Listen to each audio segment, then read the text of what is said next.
Welcome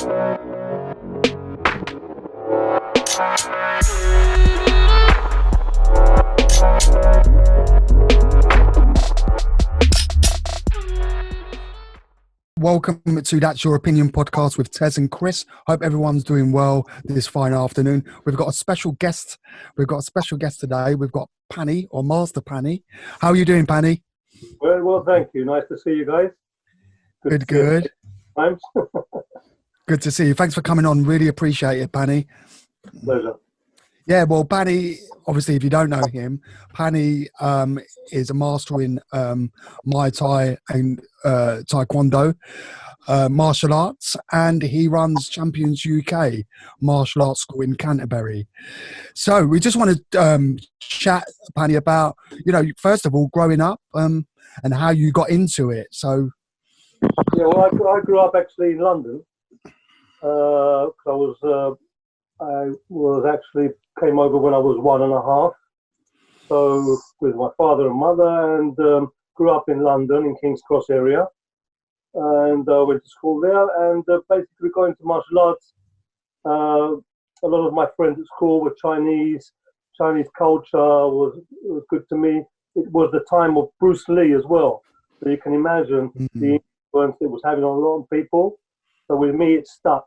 It just stuck. That was what I wanted to be. That's what I wanted to do. So from about 13 or 14, I got into martial arts in general. You must have had some good teachers then along the way, Panny.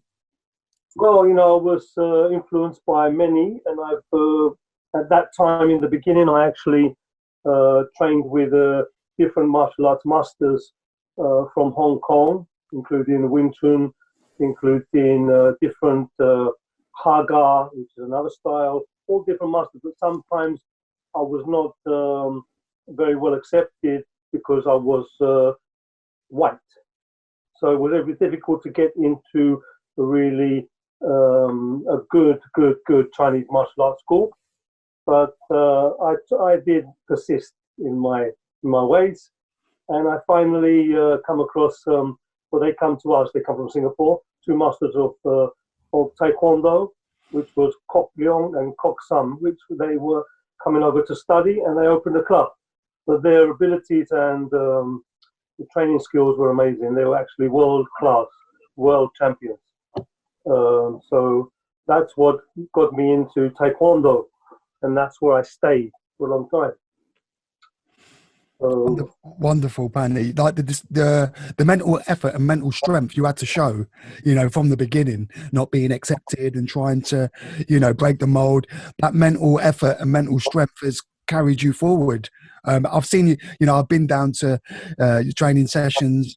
Son came along. I know some of the boys as well you train, and everyone, I'm not blowing smoke. Everyone loves you, Panny, and you really do some good work. But going back a little bit, that mental discipline that you had to go through to get where you are now is quite phenomenal, really. Well, I'm passionate about martial arts. I don't want to be just one of those instructors who just was one of those instructors. I wanted to be the best, and whatever I did, I wanted to be the best at what I'm doing. So if I was doing Taekwondo or Muay Thai, I didn't want to be just an instructor. I wanted to be a better instructor, somebody who could give to the people the way of the martial art. In other words, the discipline, the confidence, not just come in and kick, punch, and just that was it. It's not about beating people. It's about a way of life for me. So that's what I try to teach. But at the same time, they're tough. The training, the influence is there to learn if you want to. So yeah, that's important for me. So that's why I do what I do with passion. How long, Panny, does it take from like the beginning to get to where you are? I'm not too familiar about the stages and progresses or belts or levels. So this is it's a very, very, very big question. It depends on firstly who is your instructor, I think is very important. Mm. The way you're being taught, and then the time you give. So if you're giving twice a week, you are twice a week's worth of student. So you can learn, but you will learn in the time required. You have to be patient. You have to come to your classes regularly, and it will take you to become good at your martial art. 3 years, 4 years, but it depends on the instructor, the time you give, and the actual person. You could have a bit of talent. You might not have talent. It's not compulsory. You can just not be able to lift your leg up, but it's my job to be able to teach anybody.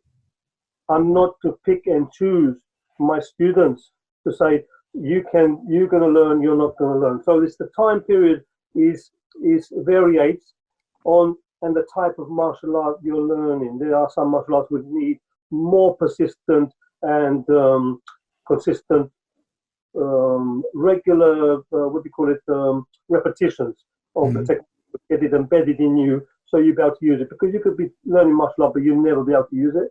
Yeah. You've seen it, and you've heard people say, "Oh, I know martial arts," or "I have done martial arts."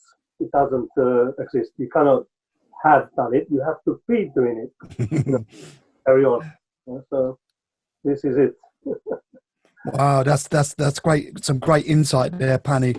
Champions UK martial art school in Canterbury. Can you tell us a bit about that? How long has that been in there, and how did it come about? Yeah, I've been here for about 6 years, and opening the club was basically just to keep me out of trouble, as they say. My wife says, is to do what I love doing. At 62, I'm 62. Wow.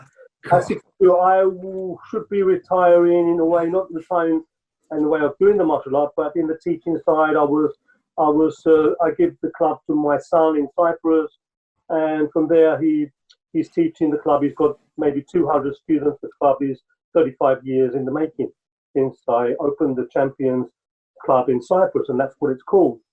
And basically, I moved to England. It was a bit of a challenge. It was a bit of a decision because my daughter lives here. At the time that I moved, I was president of the MUAY THAI Federation in Cyprus and a technical director in the Taekwondo Federation. So people involved in the federation said to me, "You can't leave. You can't go. We don't want you to go." But it was a family decision. So we've been here 6 years. And we started once a week with a couple of students, and then slowly, it went from 1 day to 2 days to 3 days. I teach 10 times a week now, and my wife is looking at me saying, you were going to do this." So yeah, we're teaching Muay Thai mostly because I get adults and youths coming in, and I do private lessons one-to-one for Taekwondo young students, from 6 years old, at their home actually. So I do that private as well. But I'm teaching at the Canterbury College at the moment. That's our headquarters, which is amazing. They're very, very good there. They're very helpful, and they look after me. They do look after me. So I'm quite happy there. So that's how long? 6 years now. 6 years, yeah. Well, Panny, look, I've seen you in action, and you say you're 62, but let me tell you something. This guy is a machine, right? I've been to one of his, not me physically because of my lung. I've got a lung a disease. I'm waiting for lung surgery. But once I get to my full fitness and I can come back, Panny, I'm coming to you, mate, to get fit. You're welcome. You're welcome. Because I've seen, the passion, and it's not for the faint-hearted, is it, Panny? It's not like, oh, I'm just going to go. You have to be dedicated, don't you, Panny, really? Well, you have to be dedicated, but at the same time, I'll say this again one more time, that, everybody's welcome. So if somebody comes and they're older, and they're not going to be older than me anyway, older because they're not looking after themselves. Yeah, which is very, very important for me. So they can just fit it into their program, into their lifestyle. So they come. Maybe I will be dashing out 50 push-ups or 100 sit-ups or conditioning, running, jumping, and I'll do everything with my students because it keeps me fit as well. But at the same time, I don't want that student can participate in his own rhythm. So that's what I give to these people. I give them the ability to come and train with me without the pressure of me on top of them with a stick. That's the old style. But they can gradually get better and better. They see the difference. They're more supple. They can stretch. Their body moves better. They're better at their job. They're better at home. They're better with their children. They can move about better because it's no good somebody at 40, 35, 40, 45 not being able to just live comfortably with their body. I don't mean they have to be very slim or look muscular or take steroids or whatever they have to do. All they have to do is just do some regular exercise, and then plus the martial art, it gives you confidence. Okay, so you get out in the world and you're speaking to people, you feel better. Somehow you express yourself better. So this is what keeps me going as well, because obviously moving to England was a big challenge for me, but it was the right decision. It was the right decision. So I feel that if I had stayed in Cyprus, I would have gone into more into the business side of martial arts with the federations, looking after the federations, looking after the organisational, more office, more prestige, and etc. etc. But I'm more the practical martial artist. I like to teach. I like to stay fit and fitter than anybody. I'm very competitive, in my fitness. So, so I've started a YouTube channel as well now. So, yeah, I was just gonna mention that. Oh, Paddy, listen, you are a machine. As I said, I can vouch. Yeah, I can tell anyone. This guy, never mind age, is the fittest person I know. I'm telling you that, right? Anyway, listen, with the mental well-being, Panny, and obviously we got this pandemic of the coronavirus and whatnot. How are you doing, and how are you bearing up, and how are your students?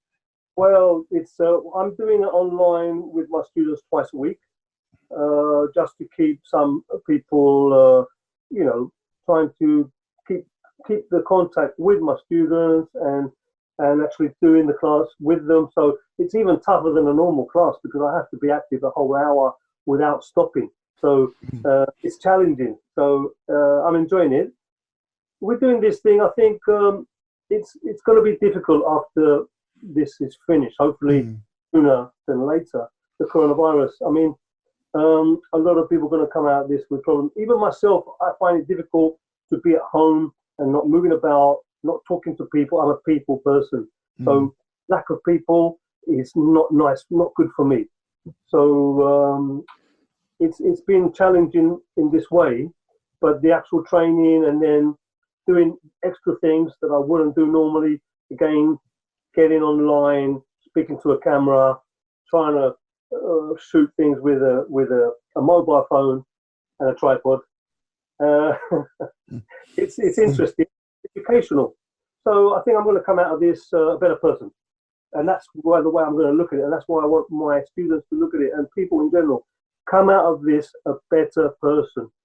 Find something interesting to do, whether it's cooking, whether it's gardening, whether it's martial art, whether it's online stretching, or even a course of some sort. Come out of this with something. Don't just sit there and wait and cry about the coronavirus. TV for me, coronavirus is twice a day. Look at the information, make sure that everything I'm doing is correct, and then I turn it off. I'm not going to sit there and watch the news over and over again telling me that there is coronavirus. We know. Yeah. So it's up for us to look after ourselves, and we have to get into a little rhythm. Not easy. Not easy at all. Absolutely, and the well-being, the mental well-being as well of students as well. It's that connection you just spoke about, Panny. And it's great to have a togetherness, and things like this. Like the internet and screens, we can be in contact with each other. It's fantastic. Yes. So this is a way we're using now that we didn't use as much. And with this now all over the world, the way people are using the internet. I think the world's going to change when it's finished, and we're not going to find it the same world. And also, we have to be ready for it. And again, that's what I'm telling people, getting the information. I'm not an expert. I'm not a mind reader, but I try to think for the future. And we're coming out of this with a total different attitude. And mentally, people are going to be, have been hit, and they will need support. They will need support. So whether they've got no jobs, whether they've got jobs at all, you know, I think it's important to think about these people when we're finished, you know. So I'm looking forward to my students coming to me, and I'm going to try to help them in my way, my training, my attitude, my way, and hopefully that will help give a little to that person to get back into his work, into his family. So I'll do my best, my part. So if everyone does their part, like yourself, then things are going to happen. Absolutely. And you talk about training, but obviously I know and I've seen about the competitions that you put on for Champions UK around the country. So tell us about like the competitive side of things. Well, coming to England, I'm quite well known. I'm not trying to be big-headed, but as an international referee for Taekwondo, as a representative of Cyprus, I'm well known around the world. So coming here, I made sure that I joined the correct federations, get my license, get my insurance. So we're connected with the England MUAY THAI Federation and the British Taekwondo, which is the Olympic Taekwondo side. And we're a member, our club is a member, I'm a member, certified by those federations in Cyprus, not in Cyprus, in England. So what I do is we have competitions. So when I first came here, I was involved with the British Taekwondo National Championship, where I would go and do refereeing for those with my wife. And then with the England Muay Thai Federation, we do regular competitions in Manchester, which is the head office, and in other areas 3 or 4 times a year. So that gives the opportunity for students to have a little go. We do a no-win, no-lose competition where the competitors will go in the ring, they'll have a fight, they'll have a go, enjoy themselves, come out no winner, no loser, and that's the enjoyment of it. So you actually get the competition, but you don't get the down. You only get up. You only get the feeling of I performed, I did. We do the actual competitions as well with the rules that you win or lose, etc. We've done that as well, and I think that's, again, not for everybody, and we give the opportunity to people who want to do that in the club. So if somebody wants to come and train and be fit, they can. Come and train, be fit and spar in the club, they can. Come and train, be fit, spar and fight, they can. Competition. So it's for every different type of person. You cannot put them off because people have never done this before. You can't just grab one person and put them in the ring, because mentally that's not doing him good. And I'm there to make sure I'm doing them good, not doing them bad. So competition is important, and we have the opportunity as a club to do that. We've actually been to Holland and Cyprus for competitions and taken students there. Yeah.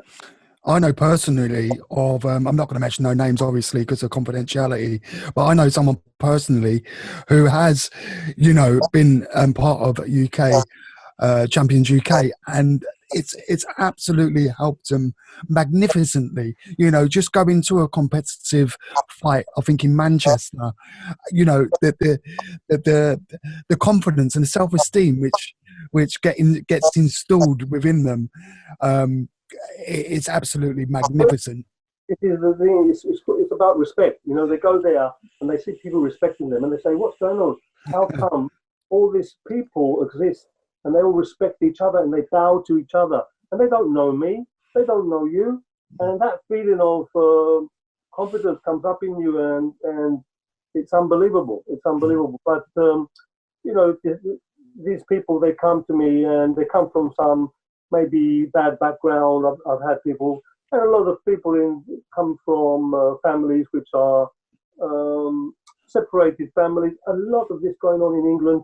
I was surprised since I left, went to Cyprus and came back. I found that England had changed a lot. And a lot of people, they're coming into me and say, for example, all right, mate, say, excuse me, go out.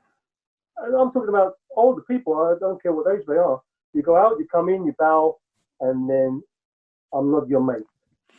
In the club, I'm your teacher. I'm your friend. I'm not your mate. Okay? So from there, they get that shock. And that shock is when I also give them a pat on the back every time they do something good. Every time they do a good kick. Every time they do a good punch. And I would train them very, very hard. But when I give them praise, it's there. But also I'll tell them off.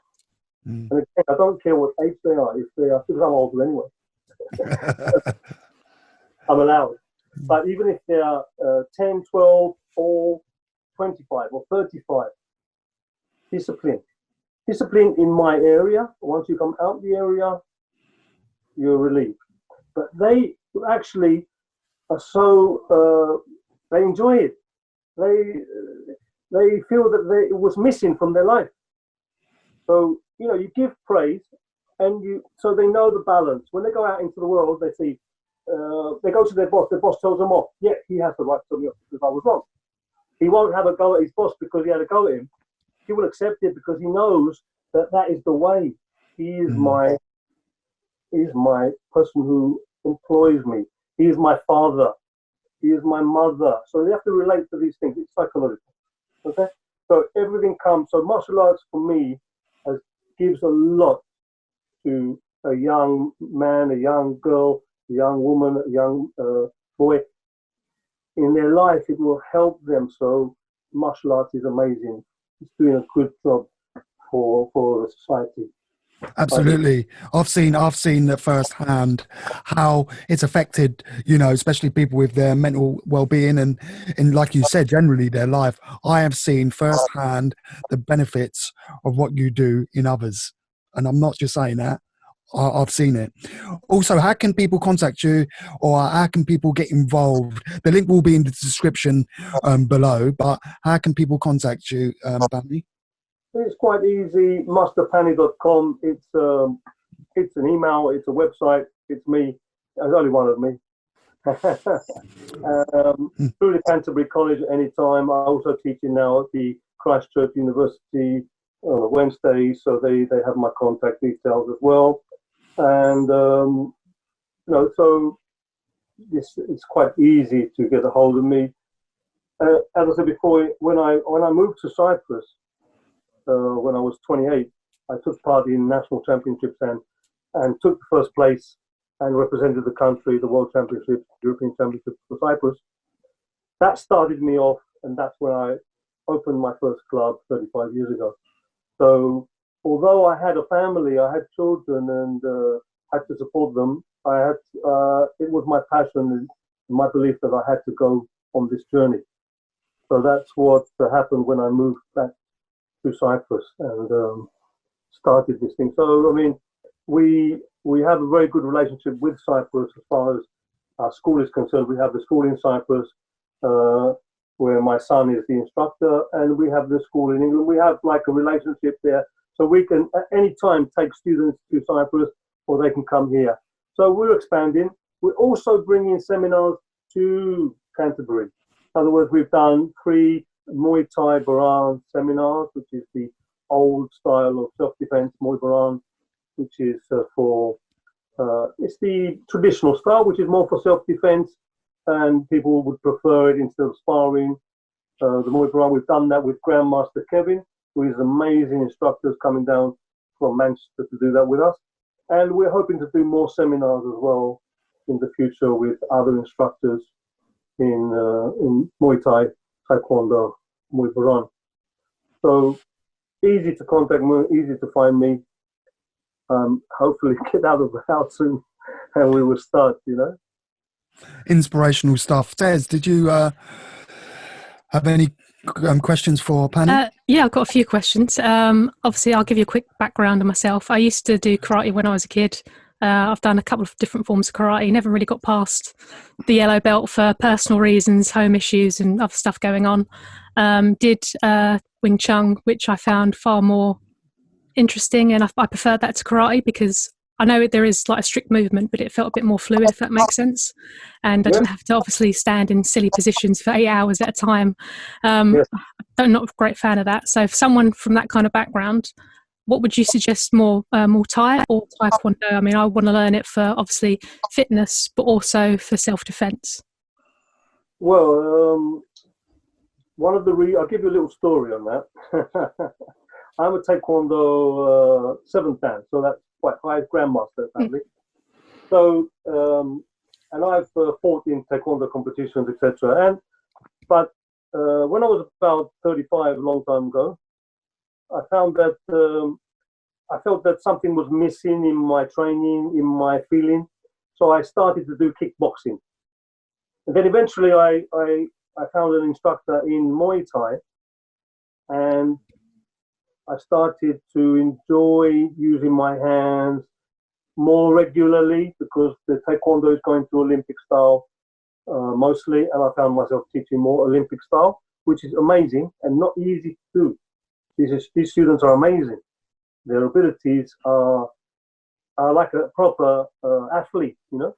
But for the question you asked, I found that something was missing. So with Muay Thai, I find it's a complete and very exceptionally easy to get into for the self-defense side. So the training you would do for you, because you're not 6 or 7 years old or 8 years old, yeah. The training you would do would be quite easy for you to get into Muay Thai, fitness-wise, and then whatever you're doing, you actually what you practice is what you preach. So you're not going to be doing some funny moves, as you say, for the training, and then when it comes to sparring, it's something different. So with the Muay Thai, the way you train, that is actually that's the way you're going to be actually doing the martial art. In other words, that you practice what you preach. What you train is no difference to how you're going to be sparring or defending yourself. So it's for me, in 6 months, you will understand how to defend yourself very, very well. And we do have also belts and things like that. We have Prajit, it's called. It's like a tag, which is we have levels in Muay Thai, Muay Baran, which you can go through. But with Muay Thai, Muay Baran, the proficiency is also in your fitness. It's not just about if you can do a technique. Yeah, you can do the technique, but how fit are you? Yeah. So this is a combination which is amazing. It's amazing. So I stuck to Muay Thai and Taekwondo, and I said I'm going to do that. I know Wing Chun, but I don't teach Wing Chun. It's not proficient enough to teach. And I've seen many, many martial arts. It's my job to know about them, the history of them. And I know I've talked to people, I've trained with different martial arts, from jiu-jitsu, karate, judo, you name it. But I don't teach those things. I teach Muay Thai and Taekwondo. Muay Thai for somebody with over 25 or over 20, it's easy to get into and you can learn very fast. Okay, my only other obviously question as well. Obviously, I won't go into great detail, but my main concern is because I've got funny knees. That was one of the reasons why I hated karate. It's no, they're just basically my muscles are a bit weak, so my kneecaps move quite freely. So I struggle in certain positions and having a lot of weight on my knees, if that makes sense. So that's my other concern of doing a martial art where I'm put in a position where my knees just can't handle what I'm doing. Yeah, look, you'll find that any martial art you do is going to be the same sort of struggle. Whether it's Wing Chun, which has a certain stance, karate, or Muay Thai. So what you've got to do is you've got to do some specific exercises to get your muscles around those knee areas stronger, so that slowly the kneecap will not go out of its place so easily. Okay, so you're going to feel your body. You have to feel your body, feel it. So as you move in with your Muay Thai, if you're doing pad work, if you're doing a technique and you feel that, okay, when I do this exercise, it goes more than the other one, then I always say, avoid that exercise. So if somebody has also any other injury, when they can still train, but they have to avoid certain exercise. So then you're gonna get that. So when you come to training, you're gonna be doing some exercise. I can't do that. Put your hand up. No, don't do it. So you can avoid these exercises until your legs and the area around it gets stronger. So you'll be able to feel when you're moving. Okay, I can strike like this, and it doesn't affect my knee. But when I kick, I feel it on my lead leg, the leg I put the weight on. I feel more. Yeah. So I will quickly because with me, I felt that a lot of things that I couldn't do 5 years ago, I can do now. So I'm getting better. I don't know what's wrong, but I'm getting better. So I must be doing something right. So it's just a regular pace. You must keep a regular pace to yourself, and then the pace starts to increase on its own slowly. So you get your legs stronger that way, not from one day to another. Okay. You could avoid some exercises and then do some ones which will increase the strength, and then don't rush to do it. That it comes slowly. That's brilliant to know again, because like I say, with karate it's very strict, so I was a bit worried of coming to your class, for instance, and there's a very strict resume of no, you have to do this, you have to do this. That's obviously what my concern is going back into martial arts. I trained with Suzuki the time that he was in London in the 70s. Suzuki was one of the Shotokan masters, grandmasters, and the classes were like strict, very strict. You couldn't move. 50 people, you couldn't move. And then the sun was going around, and he hit you if you moved. So you're lucky. I'm not going to hit you. How large was, you had the whip. If somebody moved, you hit them. That's the strictness of the martial arts, the discipline. But times have changed, people have changed. We can still train hard, but we don't have to make. It's the mind, how you control the people when they're training. If you know what I mean, the traditional way of training is related to the culture as well. So we have a different culture here, so we can still train as hard as those people. They look like they train harder, but we're doing things in a more scientific, a more psychological, a more efficient way. I would say it's more efficient because as times have changed, people have changed, and then the martial arts should have changed with it. So if you're doing a strict traditional martial art and he's doing it the old way is good. It looks good, but it's not as efficient as using the new methods now to train people. More communication. I totally agree. That's pretty much what Bruce Lee's philosophy was as well. Take what is useful and disregard what isn't, and evolving the martial arts in general. Well, with Bruce Lee, I believe, and I believe strongly that he hadn't even developed his full ability. What he was showing us up to there was he was 30, 32 when he died. You can't be at your prime at 32. So, no. He had a lot more to offer than what he already offered to us. So he was amazing. I believe there was a lot more to come. So.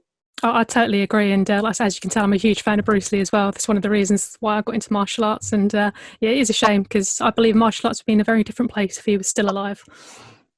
Yes. But if you see the other martial artists that are successful stars, like Bruce Lee was a film star as well. He was an actor. So in acting, it's take 1, take 2, take 35. You do one scene, you do it 35 times. I can't do it 35 times in my class. If I don't do it right, they're going to hit me. So, that's what I mean.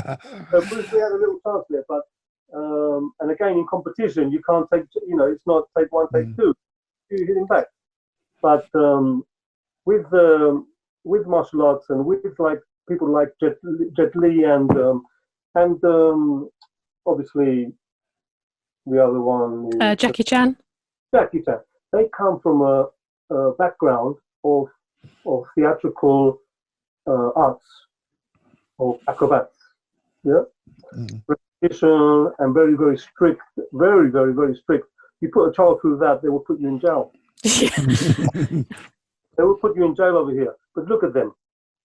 They're the most amazing people and character. Mm. Not just, not just good martial artists. They went through hell. But that's a different way of training again. You can't do that in this culture. But we can do what we can. We do our best. And like I said, I've got nothing against, obviously strictness and all that kind of stuff, because I come from an Italian background as well, so I'm used to that strict mindset. So it's the way we are. It's the way we were brought up. So yeah. I mean, I went to school when they were still using the cane. So that's in London, and nothing happened to me. You put your hand out, on the head, on the body, on the legs. You were fine. Came out okay. You turned out all right, didn't you, Panny? Still saying, bring back the cane. But anyway. Yeah, also I have to ask as well, obviously, because obviously I've got mental health as well. My main issue at the moment is, before this pandemic even started, I always struggled leaving the house. I don't know why, I've just got this fear of leaving the house, and sometimes I can have quite bad panic attacks. So have you ever come across anyone like me in your class before? And some will tell me and some won't tell me. I do have one or two students who have this particular problem, exactly the same.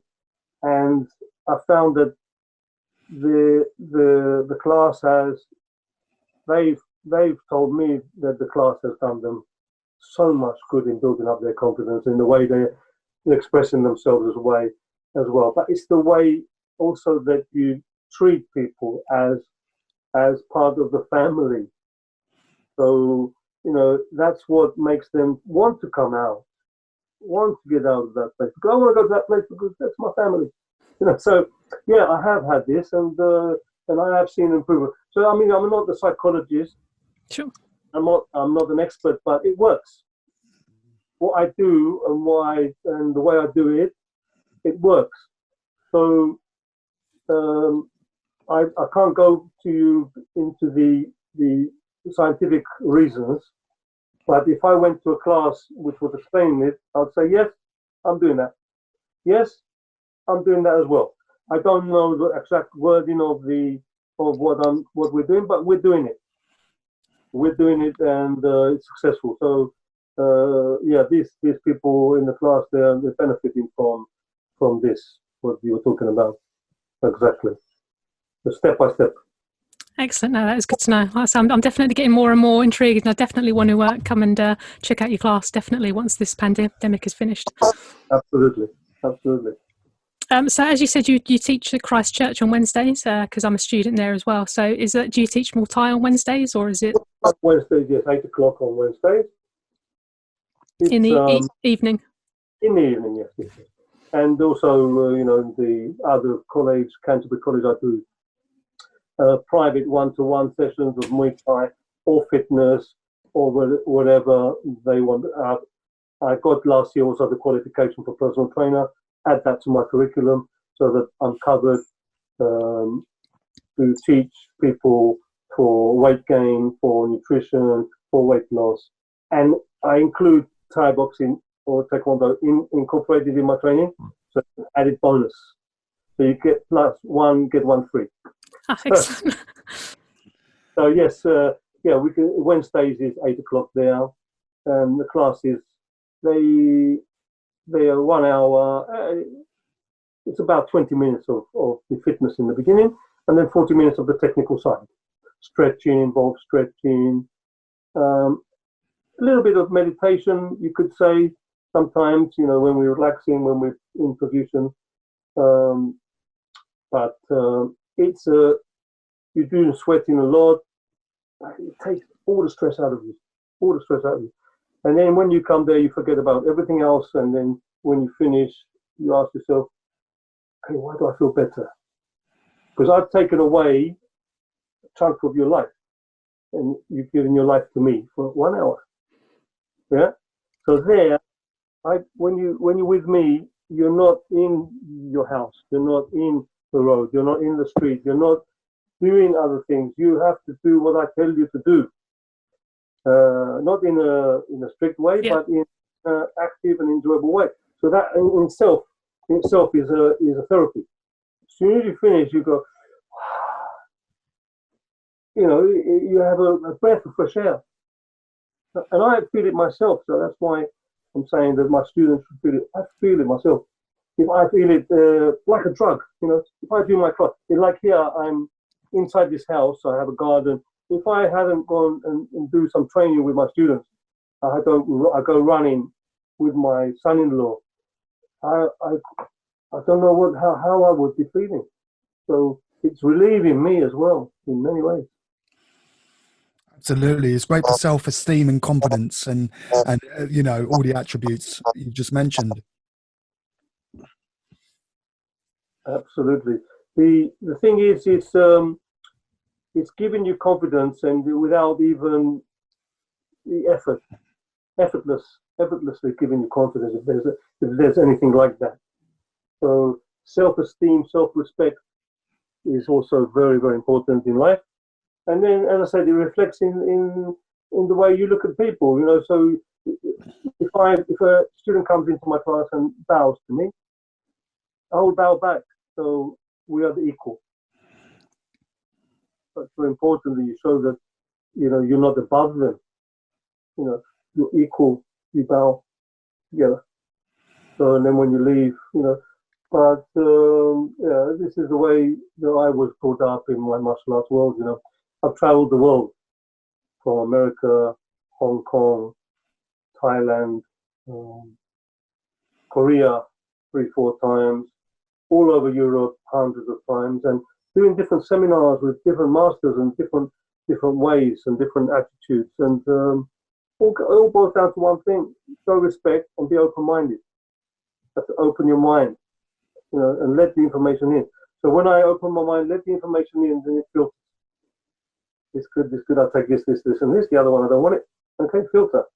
And this makes you feel good, and you gain a lot of knowledge and confidence in your teaching, so that over the years you can combine that into your classes and say, I'll use this that taught me by the German national coach, and I'll use this that the Chinese Hong Kong vice president showed me privately in the VIP room when I asked him. And little things here and there, which we talk to people that normally they're just amazing instructors. You don't see them; they're not Bruce Lee. They haven't got a name for themselves, but they could be even better. Fantastic. These people. Fantastic, Panny. It's been absolutely fantastic you coming on the show. We've really appreciated it. It's been wonderful. We're coming to the end. But please like and subscribe to this channel, and please check out Champions UK Martial Arts School in Canterbury. Check Panny out. It's been absolutely fascinating, Panny, you coming on. We really appreciate it, man. Yeah, thank you very, very much. I've really enjoyed it. Thank you. Look forward to seeing you guys, and let's get out of this pandemic together, and we're going to come out of this better people. As I said, make time of it, and you will be a better person, hopefully. Absolutely, that's Thanks fantastic. very much for asking me to come on your show. Appreciate it very much, and you're a lovely person. It's a complete pleasure. Thank you, Panny. You take care, and we'll stay in touch as we do, and I hope to see you soon. Well, we'll see you soon. Wicked. Take care, Panny. Thanks, ma'am. Take care. Bye-bye. Thank you. Bye. Thanks, ma'am. That's great. Fantastic. That was fantastic insight there, Tez, with Master Panny there. Yep, no, that was brilliant. I really enjoyed that one. Really, really did. Great insight, and he's a good man, and he does a lot of good work in the community. So check that out, as we said. Thank you for joining us. It's been absolutely fascinating. It was a real good one this week, Tez, and thanks for joining us, as always, as you do each week. It's been great, and we'll be back next week, won't we, Tez? Yeah, we're back with another show, so don't forget to check us out on iTunes, as well as Spotify, Anchor, or YouTube, whichever one you're on, and like and subscribe. Okay, Tez, nice one. Until then, peace out.